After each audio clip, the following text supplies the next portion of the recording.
Saudi Carp, hello and welcome to a masterclass, a quick update. I got a question from Bob who was asking about the Cronometer macro and micronutrient tracking tool and asked about the input of food, whether it's a kind of a manual process or not. So I thought it would be easy for me to make a quick video. So this one will be very fast, bang, bang, bang. In fact, I'll make it free because I promote the Cronometer product to everybody, whether they're a client or not.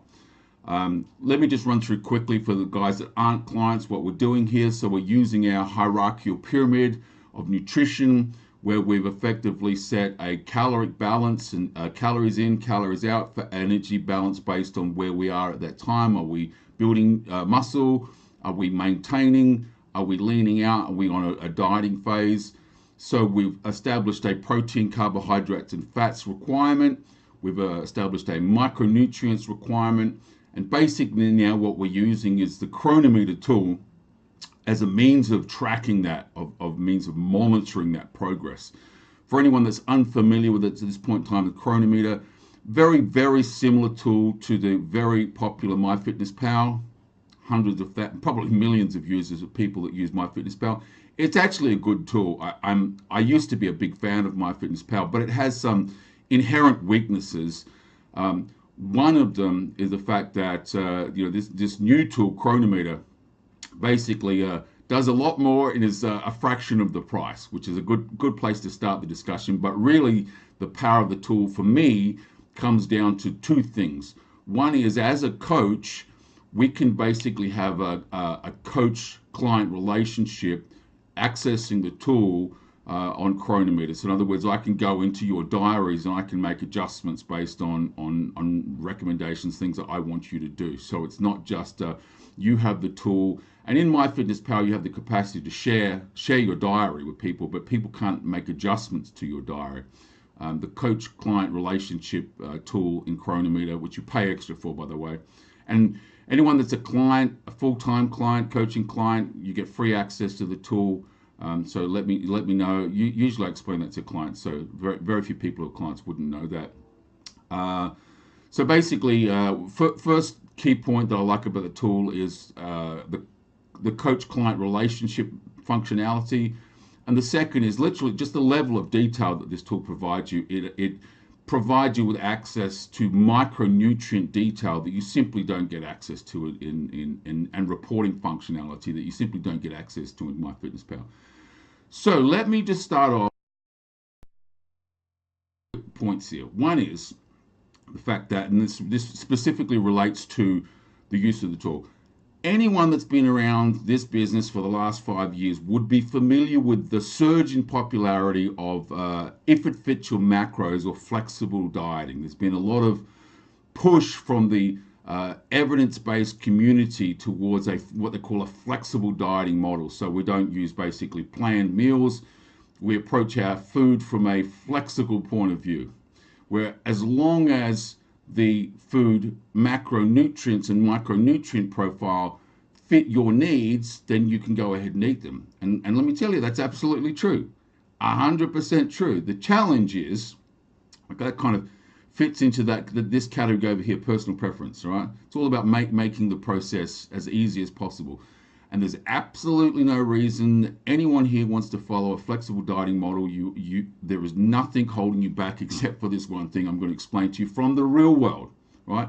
As someone that's been doing this for 3 decades, as someone that's worked with thousands and thousands of people, I can tell you that the whole notion of flexible dieting sounds great in theory. When you go to execute it, it's a royal pain in the ass, and I'll tell you why. What it basically means is that every time you sit down to eat, every meal, you need to basically enter your food that you're going to eat into this tool, and it deducts the protein, fats, and carbs and calories from your daily total, okay?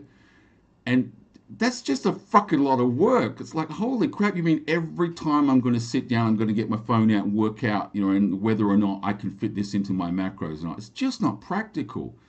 It's just not a practical model to execute day in, day out for year after year after year. What works in reality is this, and that is that we have a degree of flexibility in terms of the choices that you want to eat, right? There's absolutely no reason you can't take those same principles but use them in a semi-structured way. And I actually believe the future of dieting models is semi-flexible dieting. We'll call it that, semi-flexible dieting, which means that the choices that you make in food choices, there's a wide variety of choices, cultural choices that you can make, just personal preferences. Some people like to eat more fat food. Some people like to eat more carbohydrates. There's a great deal of flexibility and personal preference capacity, but I don't believe it works on a meal by meal basis, only because of the amount of work that's involved, right? I believe the best model is that you have a semi flexible model where basically you have a meal plan model that you work out in ahead of time, and you deploy that for a number of days or even a number of weeks. I actually do weeks. And then at some point in the time, you rotate it so you have a degree of flexibility. Let me give you an example of what I mean by that. As a bodybuilder, I think it's unreasonable for my wife to prepare 5 meals a day for me. I eat 5 times a day. How many meals should you eat? Just for people that are interested, that is going to depend on your macronutrient intakes, all right? Okay, so you need to divide your total. You can do carb and fat clustering if you want to bias towards one end of the day or the other, but fundamentally you need to take your protein intake and space it out approximately evenly over 4 to 6 meals a day. This idea that you have to eat 6 to 8 times, 10 times a day, okay, that's viable. If you're potentially big enough that you actually have a justifiable protein intake of 400 grams of protein a day plus, then maybe you're going to end up with a meal count of 8. Maybe, right? For me, at my body weight, that basically works out to optimally about 5 meals per day. Okay, so I eat 5 times a day, and I eat 5 full real food meals a day. I don't eat protein shakes when I'm dieting, right? I don't have liquid calories. So, being a bloke, right? Being a bloke, I am not the world's greatest cook. Okay? So, how I do my meals is I have, let's say, a dozen things that I can make in the kitchen, right? Fundamentally, they're beef, chicken, fish, eggs, whey protein if I'm going to use it. I don't eat things like tofu and stuff like that, right? So I have this core half a dozen protein sources, right? Eggs, I think I said eggs. And I rotate them. That's basically what I do. Then I have my staple carbohydrates: potato, sweet potato, rice, and pastas and things like that, right? So I have, again, a handful really of carbohydrate sources that I just use over and over and over again. And then I have the vegetables. I eat mostly a plant-based diet, and when people look at what's on my plate, you kind of go, okay, so on a meal, basis, I would by volume have mostly plants. So I might have lettuce and broccoli and onions and tomato and potato and all sorts of things on my plate, and then I have an animal-based protein source on top of that, and some condiment if I want to have an appropriate condiment. But I don't look at the fridge and open up the fridge and think, what am I going to make for dinner? I kind of have these meals that I use on rotation. That's kind of the limitations of being a dinosaur man, I suppose. You're an old school bloke, right? So how I work that into this concept of Cronometer is fundamentally this. So let me open up Cronometer. This is a new day. All right, so this is basically my day for tomorrow. And I'll explain, you don't have to do this every day. There's a copy and paste function where you can basically take all of the collected information from yesterday. If you're going to do the same thing tomorrow and the day after and the day after, which is quite frankly, I do, you can basically just take today and then copy it into another day's slot. So basically what we've got open here is a day template. I've got it set up with my weight, the biometric data that I like to keep, my body temperature, my blood pressure, my resting pulse, the sleep. I like to keep a cranky pants rating to see what my mood's like, my hunger. This is obviously I'm in dieting mode at the moment now, 90 odd days out from a show. And then I have my meals. If anyone's wondering how to set this up, you simply go up to the settings And under diary settings, you'll see the capacity. You have the ability to set up your meals, however many meals you want, and you've got a total of 8 groups you can assign values to. So then basically what happens is when I want to add a meal, I simply click on the meal I'm going to. I go to add food, and under add food, I have a number of basically meals here. So I've just set these up for favorites basically. So if I'm going to have that salmon meal, so if I go back to that food page, all right. So let's say, hypothetically, I'm going to have the salmon meal here on the far right-hand side. It's basically salmon, potatoes, broccoli, lettuce, onions, tomatoes, the mushrooms. Okay. So if I'm going to have that meal for today, okay, for this meal, all I really need to do then is open up that and add that pre-configured serving, and there it is, bang. Right? And it's basically then added the protein, fats, and carbs and the micronutrients that are associated with that meal to my thing. So it is a degree of work setting up in this first place. That's impossible to deny that, right? So how we basically do that is if you go to add food, right, and under the foods tab at the top, you can see that you can create recipes here, right? So you have the capacity to come in here and add all the items in that you want in your recipe, and it will provide the information about that meal in a cumulative basis. So let's open that up. All right. So this is 200 grams of salmon, 200 grams of potato, and green salad. All right. And this is then giving me all of my macro and micronutrient breakdowns for this particular meal. Right. And I can add in ingredients, as I said, as I want to say. So hypothetically, let's just say something stupid. I'm going to put some carrots into this meal. I'm going to put another 50 grams of carrots, add that into that meal. That's now a recipe I can save as a recipe, and I can deploy that recipe at any time that I want in my diary. Okay? So the answer to your question, Bob, is yes, I agree up front in the first few days and the first couple of weeks of using this tool, there is a degree of work where you effectively have to build your food profile, right? You have to build your recipes. And yes, I'm the first person to accept, as I said, if you want to basically deploy if it fits your macros type model, if a flexible dieting model, this is going to be a royal pain in the ass, like a complete head fuck, right? Every single meal you have to sit down and enter that into. But I don't recommend people that diet that way.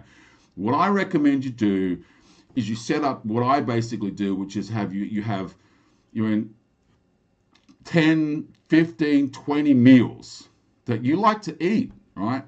And you pull these meals out of rotation and then you assemble them on a semi-flexible basis. So the meals themselves aren't necessarily flexible, but your day is.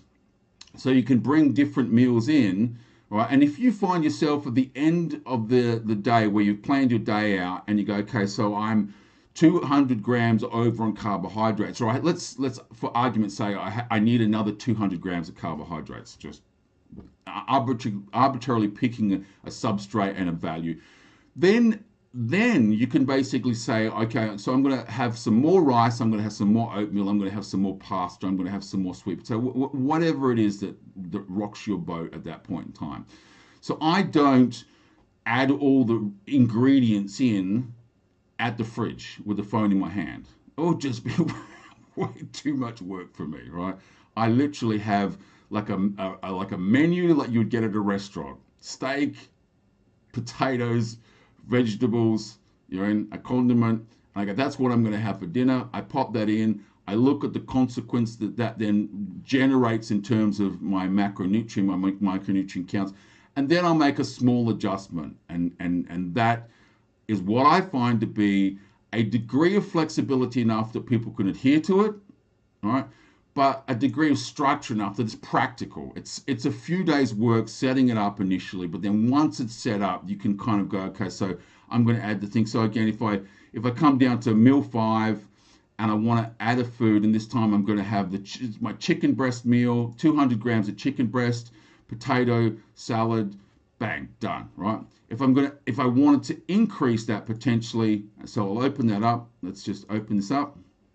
Sorry, I'll go back to my thing. Okay, so Open view. Yes. All right. I can I can change the values in all of this, so I can effectively come in here and where it says 200 grams of baked potatoes, I can say today I'm going to have 250, and that will effectively allow me to create a new item, a new thing that I can save off in my recipe list, and I can use that later. So I'll have a 200-gram chicken meal with 200 grams of potato, and I'll have a 200-gram chicken meal with 250 grams of potato. And over time, what you'll develop, as I said, is a menu of things that you enjoy eating, a menu of foods that you know how to make, that are fast, that are easy, that are tasty, that are convenient, and at the same time allows us to meet our goals in terms of macro and micronutrient counts. So I hope that explains how I use the tool, and I found that using the tool that way is a balance between some degree of flexibility. It's not a completely rigid, you have to do this every single day, but at the same time, it's just in the real world, it's practical. You're not going to be spending an hour a day, typing data into a freaking handheld device trying to figure out, whether or not you're allowed to eat this thing for your evening meal. The other thing I'll just point out, if you're doing dieting, one of the reasons I don't like If It Fits Your Macros diets is because it's very, very easy to run out of calories, right? You could be there in the morning saying, yeah, can I have this Pop-Tart? Yeah, I'm going to have Pop-Tarts for breakfast, right? And very, very easy to get to 6 p.m. at night and run out of calories, right? I don't like being hungry. I would rather sit down the week before, plan out my week, know what I'm going to go buy shopping, buy those items, do some degree of preparation beforehand, know exactly what my meals are going to be at approximately what times. You do not need to be anal with meal times. I eat my dinner at somewhere around 6 p.m., 7 p.m., and then another meal and another meal after that, right? I've said five meals in a day. But you're in the idea of being completely flexible. I don't find flexible at all. I find it to be like a royal pain in the ass. So I try to work in the middle ground, in the area where we have a degree of flexibility and a degree of structured planning that allows us to get optimal outcomes. So that's for today's video. I hope you enjoyed that, Bob. Hope that answers your question, and I look forward to seeing you at the next masterclass video. Sawadee Cup.